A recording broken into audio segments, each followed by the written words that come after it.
अस्सलामु अलैकुम। उम्मीद करती हूँ आप सब ठीक होंगे।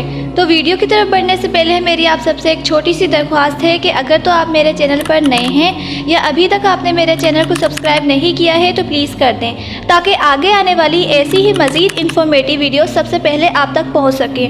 और अगर तो आपको ये वीडियो पसंद आए तो इस वीडियो को लाइक करें, शेयर करें अपने फ्रेंड्स और फैमिली के साथ, और इस वाक़ये के मुतालिक कमेंट सेक्शन में अपनी प्यारी सी राय देना मत भूलिएगा।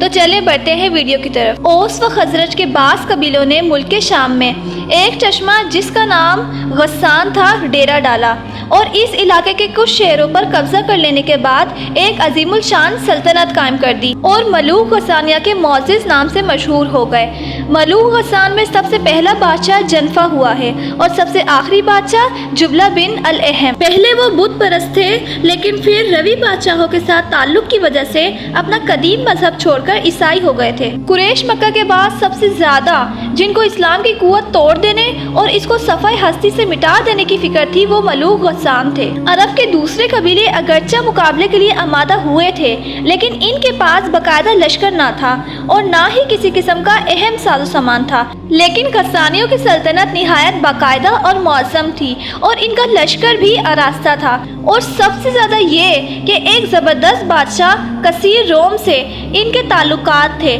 जो हर वक्त इनकी इमदाद पर आमादा रहता था। मुल्क गस्सान मुसलमान को सफ़ाई हस्ती से मिटाने के लिए सोच ही रहा था कि इसी दौरान सरकार अक़दस नूर मुजस्सिम सल्लल्लाहु अलैहि वसल्लम के कासिद हज़रत शजा रज़ियल्लाहु ताला अन्हा इसके नाम हुजूर सल्लल्लाहु अलैहि वसल्लम का ख़त लेकर इस वक्त पहुँचे कि जब कसीर रोम कसरा के मुकाबले से फारिग होकर शुक्राना अदा करने के लिए बैतुल मुक़द्दस आया हुआ था और गस्सान का बादशाह इसकी दावत के इंतज़ाम में मशगूल था।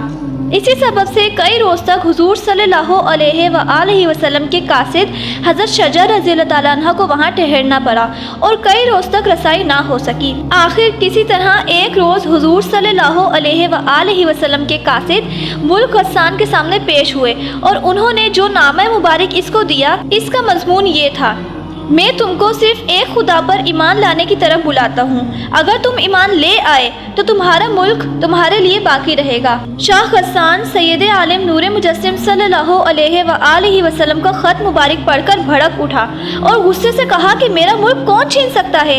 मैं खुद मदीने पर हमला करूँगा और इसकी ईंट से ईंट बजा दूंगा।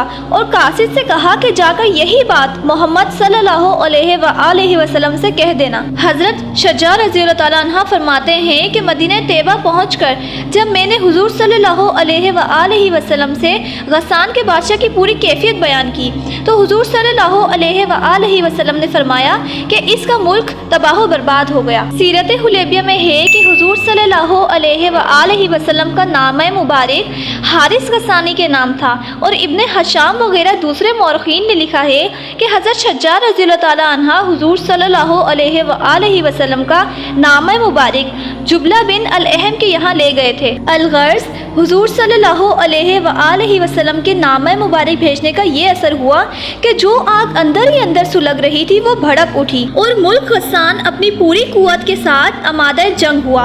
यहाँ तक कि गस्सानियों की ही अदावत के नतीजे में मौते का सख्त तरीन मार्का हुआ, जिसमें मुसलमानों को बड़ा नुकसान उठाना पड़ा कि बहुत से सिपाही और एक सिपा सलार इस जंग में शहीद हो गया। मदीने तैयबा पर गस्सानी बादशाह के हमले की खबर जब कासिद के जरिए पहुंची तो मुसलमान बहुत तशवीश और फिक्र में हुए कि अगरचा अल्लाह के महबूब हज़रत मोहम्मद सल्लल्लाहु अलैहि वसल्लम के इरशाद के मुताबिक मुल्क गस्सान गायब व खासिर होगा और इसका मुल्क तबाह बर्बाद होगा, लेकिन मदीना शरीफ पर इसके हमले से ना मालूम कितनी जानें ज़ाया होंगी, कितनी औरतें बेवा हो जाएंगी और ना मालूम कितने बच्चे यतीम हो जाएंगे।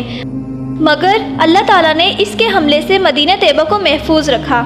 गस्सानी बादशाह जिसके मदीना शरीफ पर हमला करने की खबर गरम थी वो हारिस था या जुबला बिन अल अहम, इसमें इख्तिलाफ है। तिब्रानी में हज़रत अब्दुल्ला बिन अब्बास रज़ियल्लाहु ताला अन्हा से जो रिवायत है इससे मालूम होता है कि वो गस्सानी बादशाह जुबला बिन अल अहम था। अलगर्ज जुबला बिन अल अहम ने मुसलमानों से दुश्मनी जाहिर करने में कोई कमी नहीं रखी, मगर इसके बावजूद इस्लाम की खूबियों से वो वाकिफ़ था।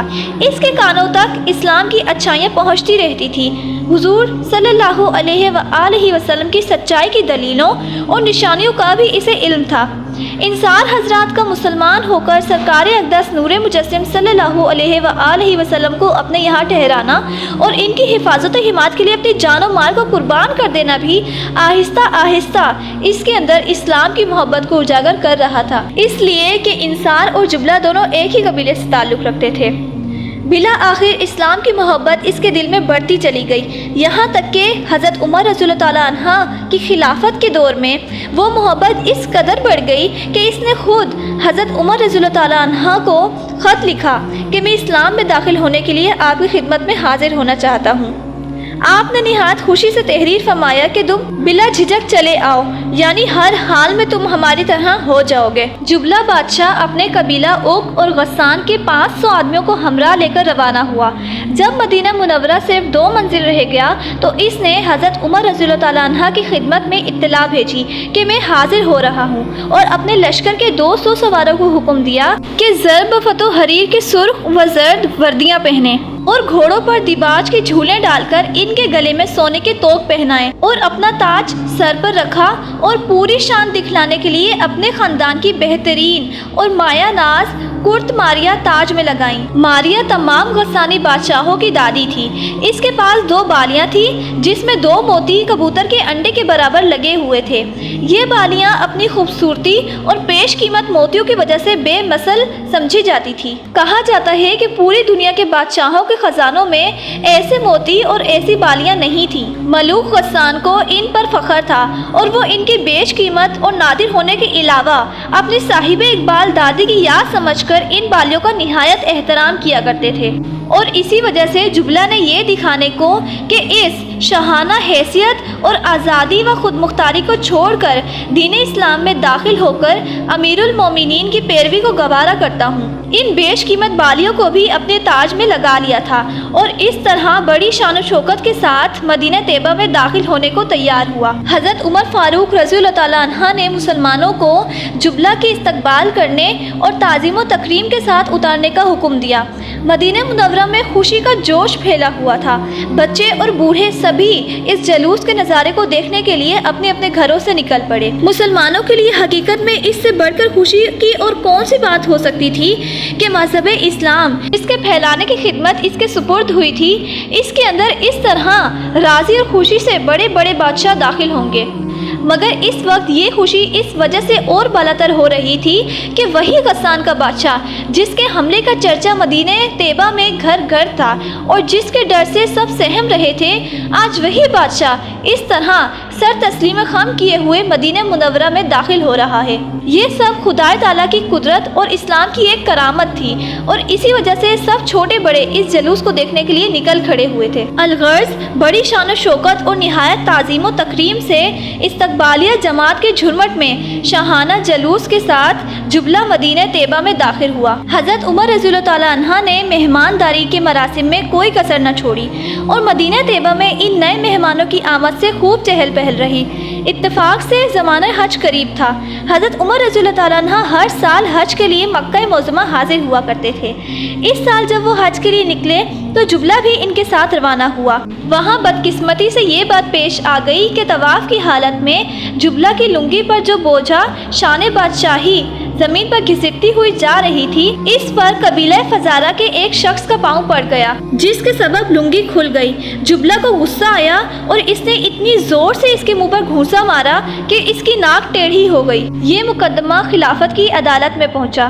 حضرت عمر رضی اللہ تعالیٰ عنہ نے بغیر کسی رعایت کے حق فیصلہ کرتے ہوئے جبلہ سے فرمایا کہ یا تو تم کسی طرح اس کو راضی کر لو یا بدلہ دینے کے لیے تیار ہو جاؤ۔ جبلہ جو کہ خود کو بڑی شان والا سمجھتا تھا، یہ خلافت امید فیصلہ اسے سخت ناگوار ہوا، اور حضرت عمر رضی اللہ تعالیٰ عنہ خوب جانتے تھے کہ جبلہ کو یہ فیصلہ ناگوار گزرے گا، مگر اس کی کوئی پرواہ نہ کرتے ہوئے اور بادشاہ کا لحاظ کیے بغیر آپ نے فیصلہ سنا دیا۔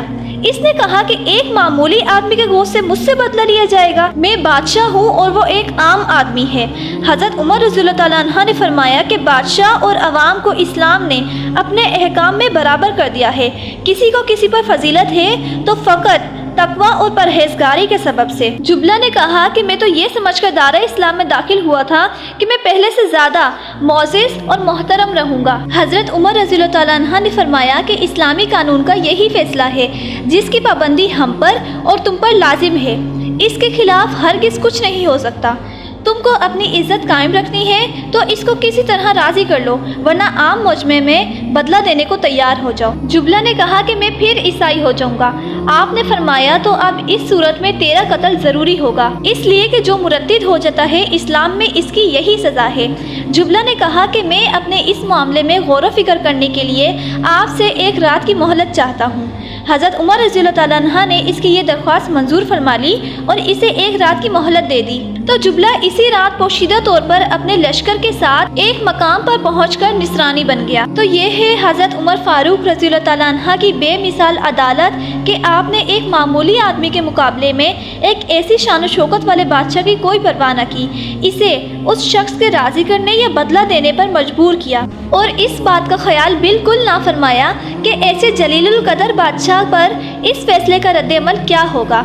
लिहाजा मानना पड़ेगा कि खुलफाए राशिदीन ने अपनी इस किस्म की खूबियों से इस्लाम की जड़ों को मजबूत फरमाया है और इसको रोशन बनाया है। अगर तो आपको ये वीडियो पसंद आई तो इस वीडियो को लाइक करें और कमेंट सेक्शन में बताएं कि वो कौन सा मकाम था जहां पहुंचकर जुबला बादशाह निसरानी बन गया। जज़ाकल्लाह।